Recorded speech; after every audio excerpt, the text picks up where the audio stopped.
hincapié en lo que viene a ser nuestro conversatorio de la política universitaria nacional.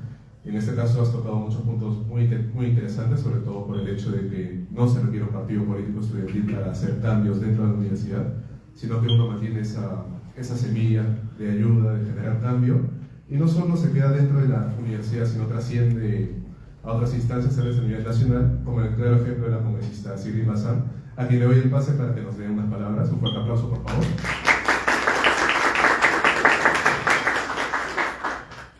Muchas gracias en realidad a Paul Ruiz, gracias a Ian Martínez, gracias a Winnie Pedraza también por la invitación, por las coordinaciones que hemos ido teniendo también desde comienzos de año a través del bloque universitario, y en realidad por todo el trabajo que realizan en momentos en donde es tan difícil hacer política, ¿no? Como decía Ian, uno hace política siempre, pero en este país parece que no se visibiliza, sino es de la manera más tradicional y por ende de la manera más hasta perversa, ¿no?, de hacer política.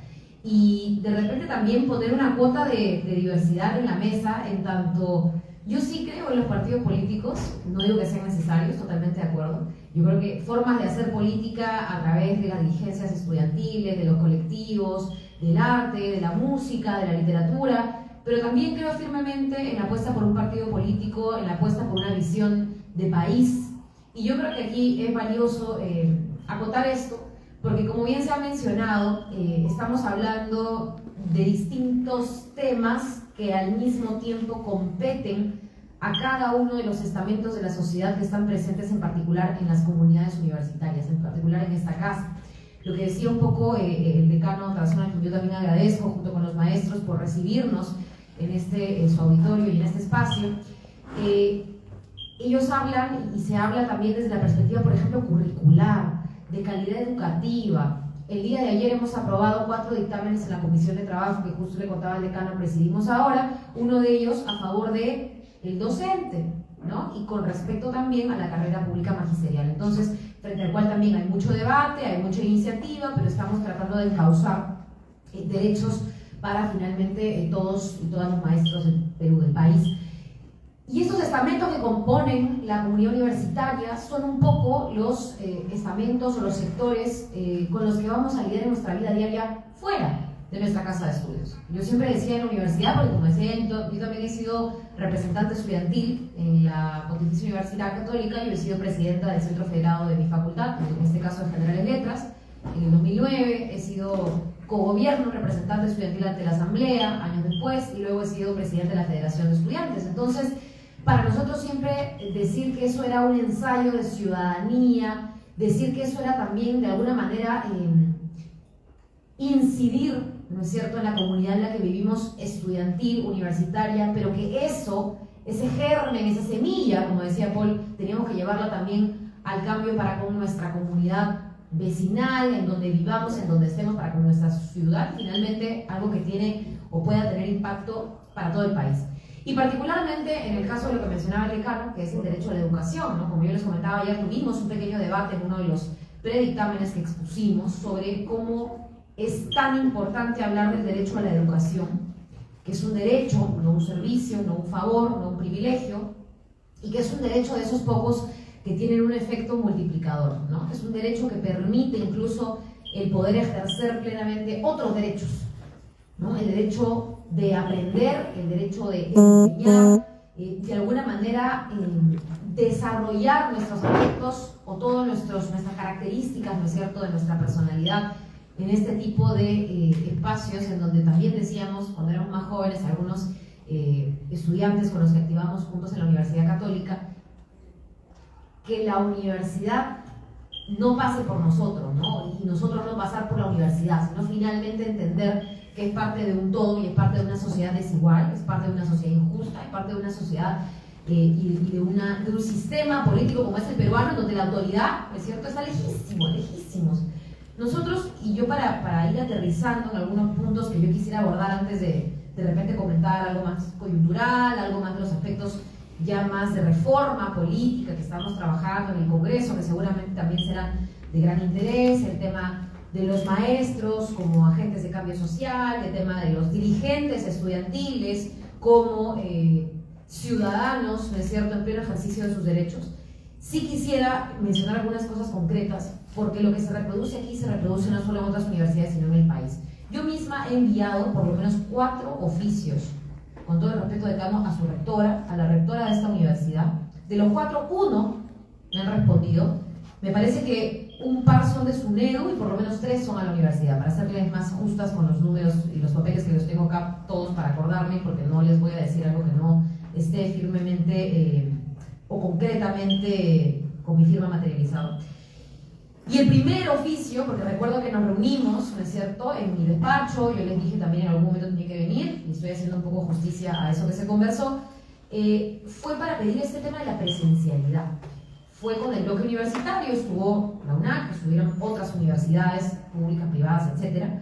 Y en abril mandamos este oficio para solicitar información de la universidad de cómo se iba a implementar el regreso a la presencialidad y si se iba a continuar con un modelo de semipresencialidad, ¿dónde estaban los chips? Una cosa muy concreta. Acá nadie estaba pidiendo, ¿no es cierto?, a la señora rectora que nos diga pues que va a solucionar absolutamente todos los problemas de la universidad, pero si ofreció algo, en todo caso, que también nos adjunte el trámite y cuándo iban a tener los estudiantes sus chips, sus internets, porque esto de la semipresencialidad ha sido un arma de doble filo. Como ustedes comprenderán, quienes tienen la comodidad y el privilegio de tener una conexión, de tener un espacio dentro de una vivienda que además el COVID ha demostrado no solo precariedad, sino en realidad el hacinamiento, el déficit de vivienda digna que hay en nuestro país, de vivienda de calidad. Y no es tan sencillo hablar de que todos los estudiantes a nivel nacional tienen un espacio específicamente para poder concentrarse y seguir sus clases, si es que ya tienen el privilegio de tener una conexión. Entonces, ese tipo de cosas para nosotros han sido muy duras, muy complejas de abordar. Como congresistas se los digo, pero también como anteriormente, incluso dentro de los medios de comunicación. Yo he tenido una postura política muy clara, he sido militante de un partido desde los 17, 18 años. Entonces, sí hemos tenido esta preocupación de cómo la desigualdad finalmente iba a afectar el acceso a lo que viene siendo un derecho. Y en nuestro oficio y nuestro comunicado que le enviamos a Araceli Rojas Salazar, a la rectora de la universidad, ella nos responde, ¿no?, que prácticamente iban a ser, le mandamos 2 oficios además para reiterar porque no llegaba la respuesta, que iba a ser el 4 de junio, 7 de junio la entrega de los chips, o sea 3 meses después se iban a demorar, pese a que esto ya lo habían comunicado con anterioridad. Ahora me cuentan que eso ni siquiera necesariamente se está cumpliendo, que no hay asegurada la conexión para aquellos que todavía siguen en virtualidad. Para nosotros es una preocupación. Hemos oficiado, miren, incluso el día de hoy hemos mandado un oficio, no le voy a mentir. Hemos enviado oficios a SUNEDU también a inicios de mes, finales de agosto, con respecto al tema de la presencialidad. Hemos hecho una conferencia de prensa también dentro del Congreso de la República. Hemos mandado un oficio, y en particular a SUNEDU, y aquí con la preocupación, se ha mandado el día de hoy a SUNEDU también, no solamente a las autoridades aquí, con la preocupación de que las organizaciones estudiantiles se respeten, se reconozcan. Así como nosotras las reconocemos entre los estudiantes, la universidad no tiene castas, no tiene, digamos, este nivel en donde los estudiantes están completamente disgregados del resto. Por eso llamamos comunidad universitaria. Y lamentablemente que nosotros reconozcamos que existe una organización estudiantil, pero que el consejo no la reconozca, que luego se diga que hay requisitos y se contravenga no solo la ley universitaria vigente, sino también resoluciones e informes de la propia SUNEDU, es para nosotros, más allá de una falta de respeto, es un incumplimiento a la normativa, al sistema, ¿no es cierto?, que rige la libertad y el derecho que tiene el estudiante y la necesidad que tiene el estudiante y el deber, si quieren, que tiene el estudiante de poder organizarse. Entonces, en ese sentido, hemos oficiado hasta el día de hoy, imagínense, a SUNEDU, hace ya algunos días aquí a la propia universidad, para saber qué está pasando y por qué no se está, ¿no es cierto?, reconociendo finalmente a los centros de estudiantes de esta universidad y por qué se están poniendo trabas o incluso pidiendo aprobaciones cuando eso jamás se ha dado en ninguna casa de estudios ni se tiene que dar en absoluto. Entonces, este tipo de cosas concretas nos lleva a plantearnos cómo finalmente frente a cada acción hay una reacción, y frente a la organización, que es una acción, la organización estudiantil, la organización ciudadana. Por eso les decía esto de cómo se siente la universidad, y volver también, les soy sincera, como un ensayo de ciudadanía que luego afuera lo van a palpar. Créanme, así sean ingenieros, matemáticos, físicos, químicos, o políticos, o politólogos, o comunicadores, de manera más concreta, en donde cada obra, cada proyecto, cada cosa en la que uno finalmente invierte su tiempo, su trabajo, es y afecta a una misma comunidad, a una misma sociedad. Y en ese sentido, esta acción de organizarse tiene la debida reacción, que es, en algunos casos, lo hemos visto en la San Marcos, lo hemos visto en varias universidades con organizaciones estudiantiles incluso mucho más antiguas, la represión. Es la falta de reconocimiento y o incluso hostigamiento a los dirigentes estudiantiles, como ha pasado en la propia casa de estudios en la que yo me formé y en la que estuvimos hace un par de semanas o una semana. Es la reacción, por ejemplo, en este caso, yo creo, en la UNAC, de control político, de decirle al estudiante, yo decido. Tú estudias, yo decido. Decido qué cosa estudias, decido cómo estudias, decido qué calidad de educación tienes. Y esa unilateralidad precisamente ha tratado de ser regulada, ha tratado de ser reformulada a través de la SUNEDU, que es otra institución que sin duda alguna, como todas en nuestro país, es perfectible, pero que aún así está siendo una traba para quienes quieren regresar a esa verticalidad en donde el estudiante llega, se sienta, aprende y se va. Y eso no es la vida real. El estudiante, cuando deje de serlo, yo, más allá de la frase que uno nunca deja de aprender, pero cuando uno sale de este salón, uno tiene que enfrentarse a una serie de problemas en donde tiene también que organizarse para enfrentarlos. Es muy cierto esta frase muy aplicable, ¿no? De la unión hace la fuerza. Vean ustedes lo que ocurrió en San Juan del Urigancho con el tema de los cortes de Sedapal y lo que ha pasado también con la afectación al derecho a un servicio básico, que se llama servicio básico, pero sin el agua, ¿qué hacían los vecinos de San Juan del Urigancho?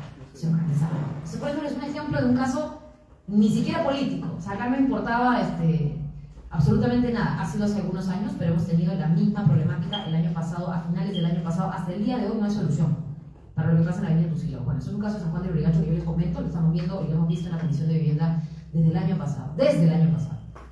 Y una cosa tan sencilla no lo puede solucionar el vecino al que no le sale agua. Una cosa tan sencilla ha sido motivo de organizar marchas enteras desde un distrito hasta el Congreso de la República. Y no es verdad.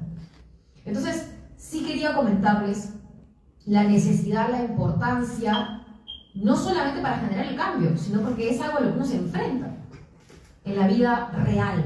No pintemos a las universidades como espacios separados, aislados, burbujas, fuera de una realidad social, política, económica, porque no lo son. Las universidades son el país.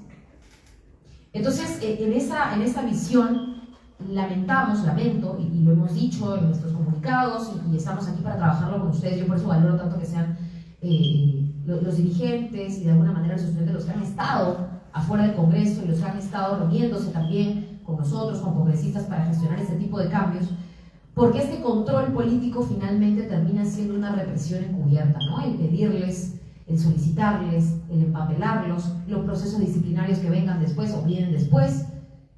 Yo trabajo mucho desde la Comisión de Trabajo y desde que empecé mi gestión con sindicatos, y es exactamente lo mismo. El trabajador tiene totalmente el derecho legal, político, etcétera, de afiliarse a un sindicato, de generar, de conformar un sindicato, y por conformar un sindicato es despedido. Y como eso es ilegal, porque no se puede, al contrario, más bien la norma protege al dirigente sindical, es ilegal despedir a alguien por afiliarse a un sindicato, hay que entablar un proceso administrativo o incluso judicial para que ese trabajador pueda demostrarlo y ser repuesto. Y mientras tanto el trabajador se quedó en la calle.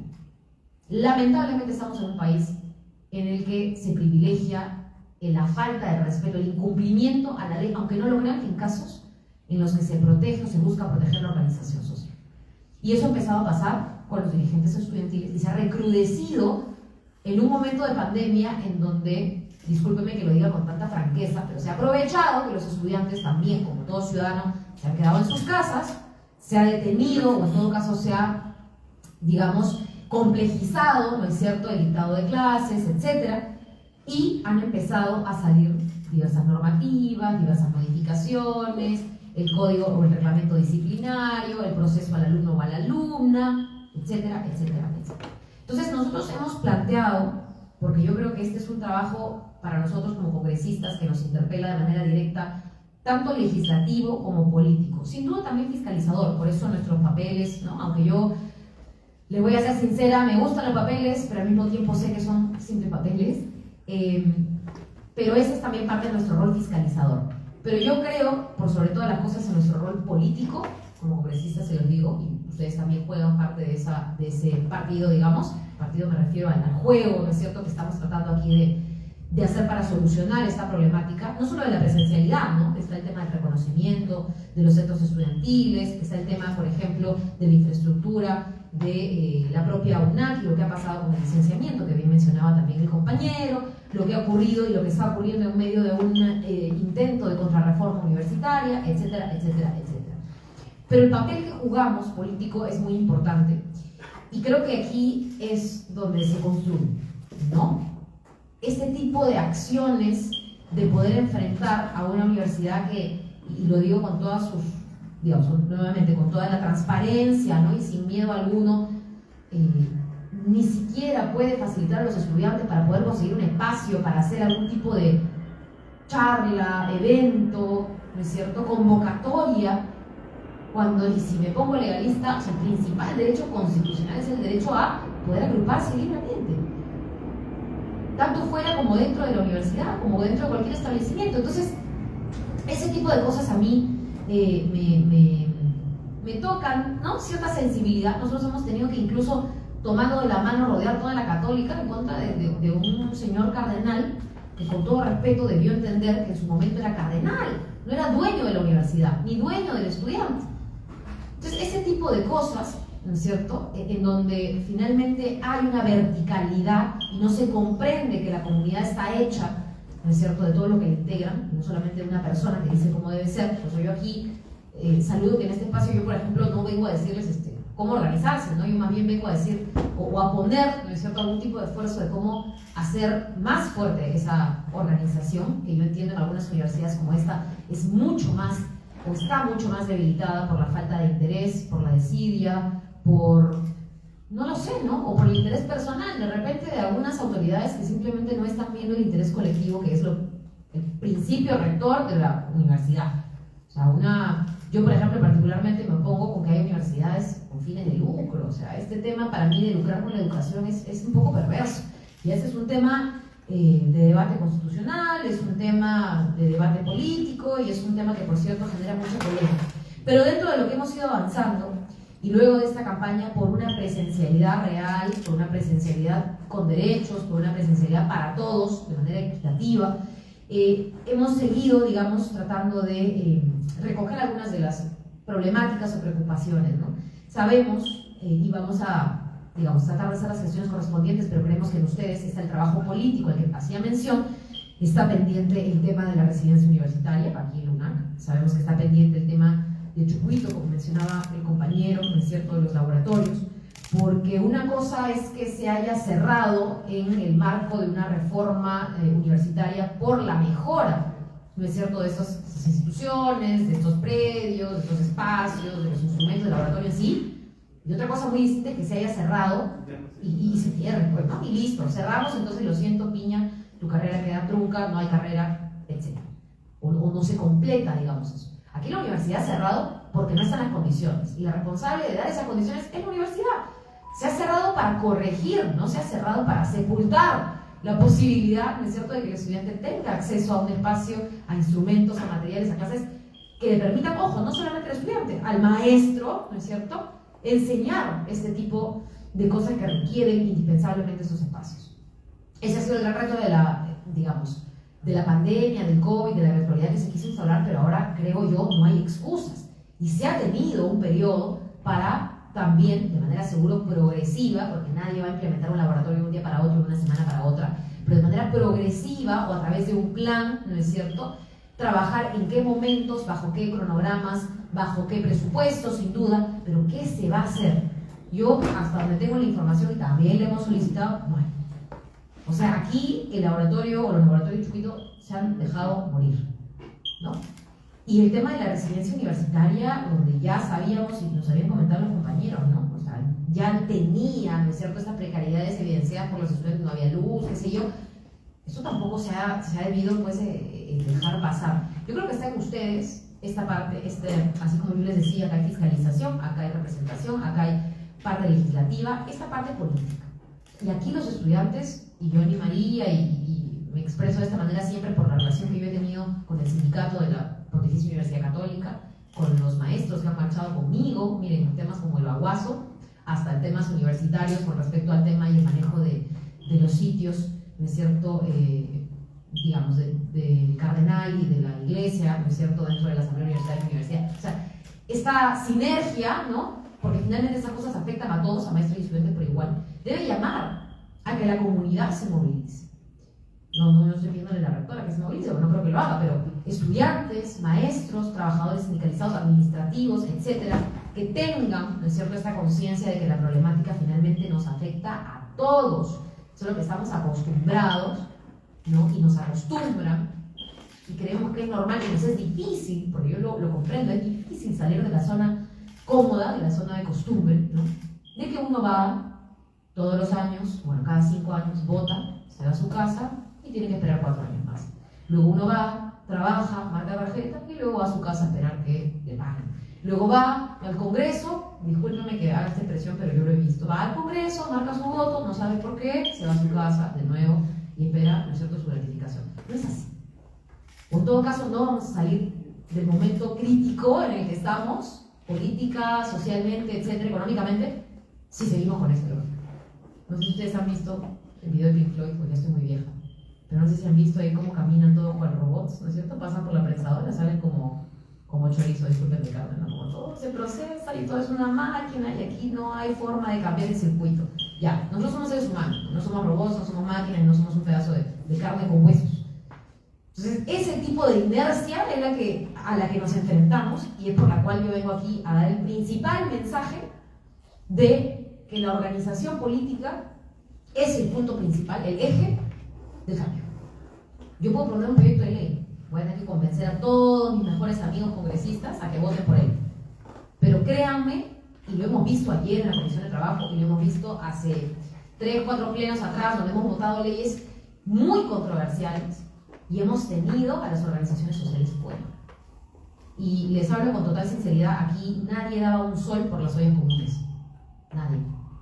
Y las ollas comunes se han venido movilizando de toda la periferia de Lima. Lima Norte, Lima Sur, Lima Este, incluso Lima Centro, tienen ollas comunes.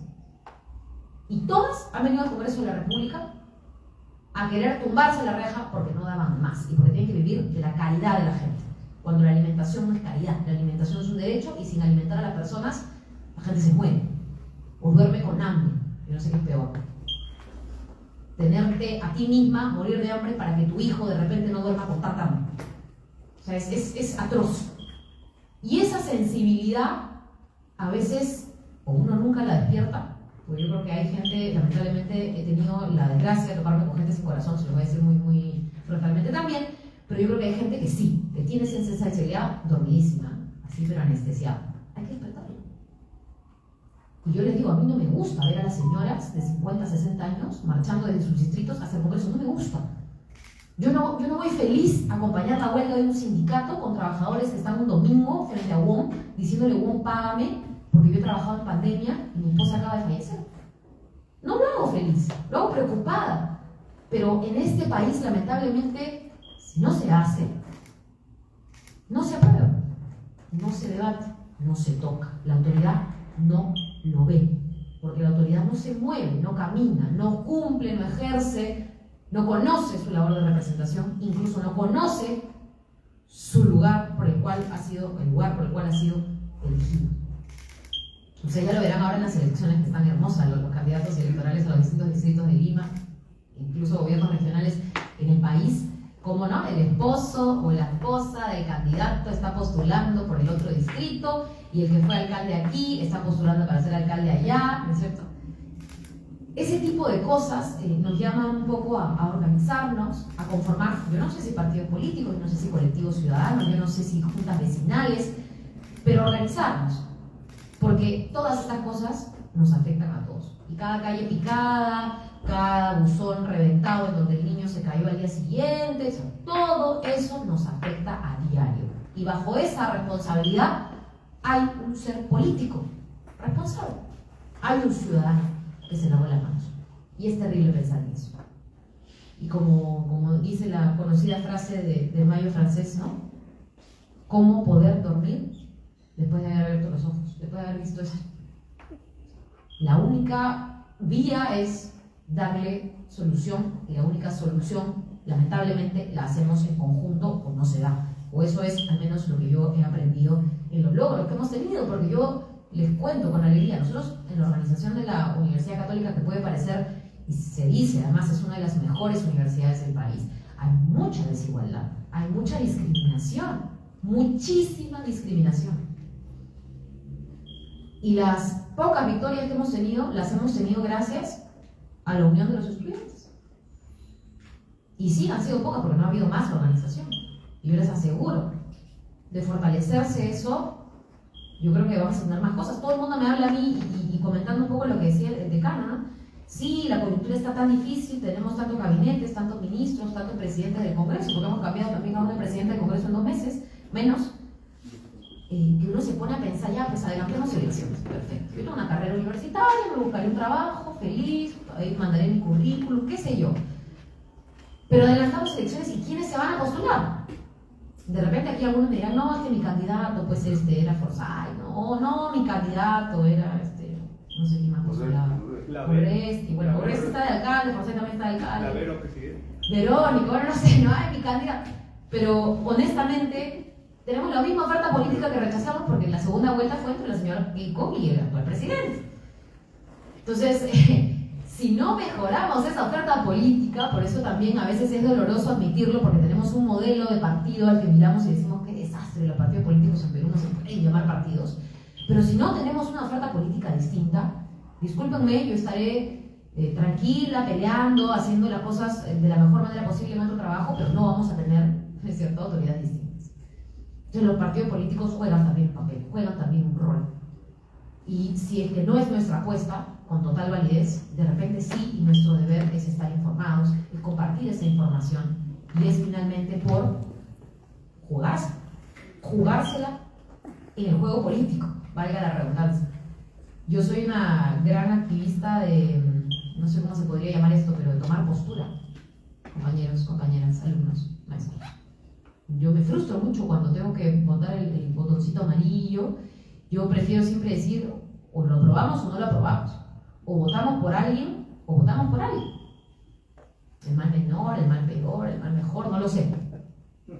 Pero eso de no votar por nadie y eso de decir, bueno, que escoja el resto, yo lo comprendo, pero como les comento, todos tenemos que hacer un esfuerzo si queremos darle una solución estructural y que vaya, ¿no es cierto?, con el momento histórico que atraviesa nuestro país, que además ha sido súper golpeado, muy golpeado por la crisis externa, por una crisis económica en donde muchos actores tienen la responsabilidad, no uno, no dos, no tres. Entonces, en ese sentido, y para no aburrirlos demasiado, pero sí dejarles este mensaje de la importancia que tiene la organización, yo quisiera igual mencionar, ¿no es cierto?, el tema de la reforma SUNEDO es un tema pendiente para nosotros en el Congreso.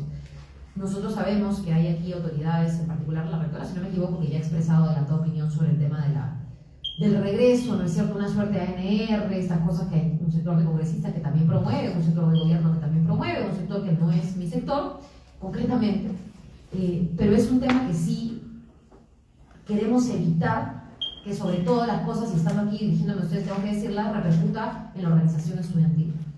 Porque ha sido un sistema, por lo menos yo me he movilizado en contra de la ANR en su momento, me he movilizado con compañeros de San Marcos, etc. Es un tema que sí ha tenido al estudiante instrumentalizado, ¿no? Y hemos visto incluso en universidades donde hay espacios para la representación estudiantil, donde validan, ¿no? Dicen, sí, reconocemos al centro de estudiantes, todo. Y el alumno que está teniendo la voz en la asamblea universitaria, en el consejo universitario, parece profesor. Pero no profesor, digamos, para decirlo concreto, ¿no? Parece autoridad de aquellas que le dan la espalda al resto y que solo existen para sí mismas. Y son estudiantes, pero no son estudiantes que lamentablemente estén de cara a la problemática de la comunidad. Entonces yo sí quisiera que sepan, ¿no? Nuestra preocupación está desde lo más sencillo. Yo por eso les mostraba aquí los papeles y yo decía, me preocupan mucho los chips. Los chips no van a solucionar una reforma universitaria pendiente, los chips no nos van a dar laboratorios nuevos, los chips no nos van a dar lo que las universidades, si realmente quieren mejorar su calidad educativa, necesitan, pero solo un tema.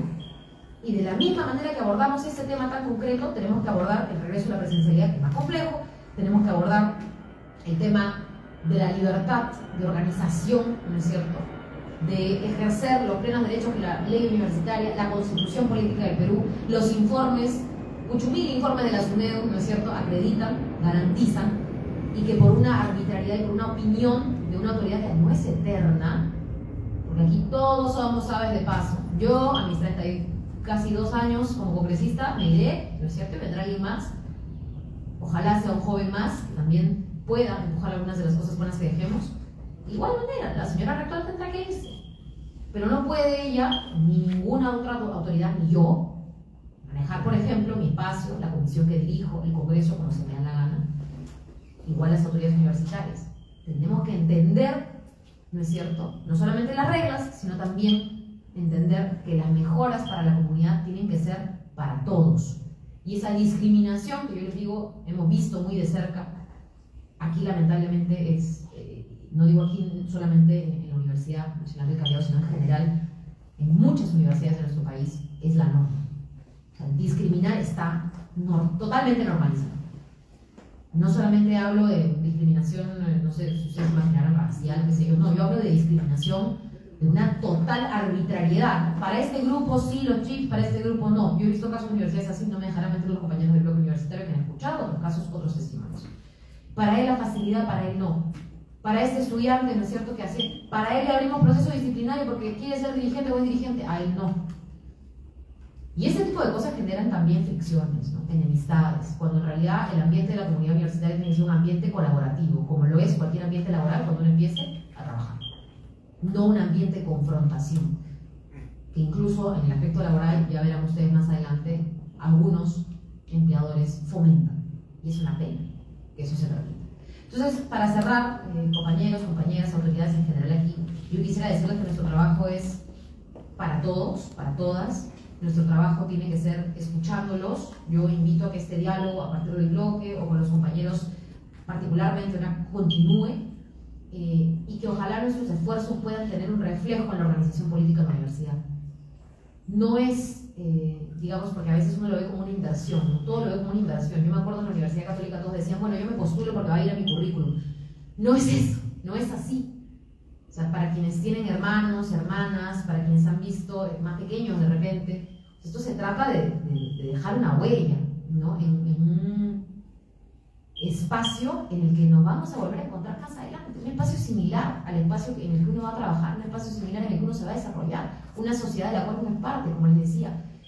Yo termino con esta conciencia colectiva de que la universidad es parte de la ciudad, el país, en que la universidad tiene a ciudadanos, potenciales ciudadanos, en caso haya personas, digamos, menores de 18 años, si se quiere, legalmente hablando, pero donde se ejerce los mismos derechos a elegir autoridades de parte de los trabajadores, de parte de los estudiantes, de parte de los maestros, a ser elegido como autoridad, a hacer política en la organización que mejor nos parezca.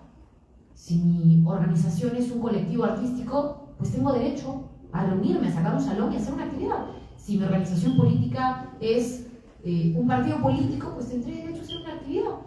Hay libertad para esas cosas, y esa libertad no viene de la rectora, esa libertad viene de la constitución política del país, nos guste o no. Y los partidos políticos de derecha tienen su derecho a organizarse, los colectivos estudiantiles, ¿no es cierto?, que creían que acá deberíamos hacer un memorial porque la reina, ¿no es cierto?, murió, también tiene su espacio. De eso se trata la democracia, y la democracia empieza en las universidades, en los colegios. Dejemos de satanizar y de estigmatizar, por más periodos cruentos que hayamos vivido en nuestra historia como país, porque yo lo comprendo, pero dejemos de creer que toda organización es mala, que toda organización estudiantil, ¿no es cierto?, es, no lo sé, terrorista, comunista, qué sé yo. Dejemos esos estigmas que lamentablemente los mismos partidos políticos o dirigentes o autoridades políticas de siempre no quieren, ¿no es cierto?, pintar.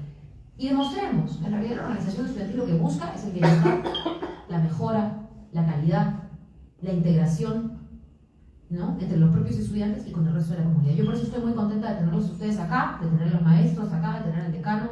Les agradezco por abrirme el espacio, este auditorio. No es sencillo. Miren, yo en mi propia universidad no me dejaban entrar a la Facultad de General y Letras. Tenía que dar mi charla en otro auditorio también. Me decían, algunas congresistas entran, otras no. ¿Cómo se llama usted? Ese tipo de cosas, la verdad, nos dicen mucho. Y si no tenemos a los protagonistas de estos espacios universitarios organizados, créanme, va a ser mucho más difícil para nosotros afuera también pelear la cruz. Entonces, muchísimas gracias, que se fortalezca la organización. Nos tienen también, por supuesto, al señor decano, al maestro, como intermediarios, como aliados, y en cualquier momento nuestras oficinas también van a ser su espacio, su casa, los recibiremos con gusto, y por favor, ténganos en cuenta para todas las gestiones y para seguir de la mano. Muchísimas gracias.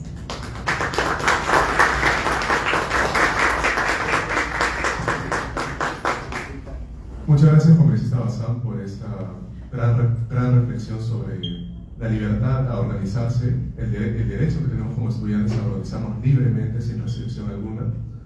También el hecho de la trascendencia, como se ha mencionado.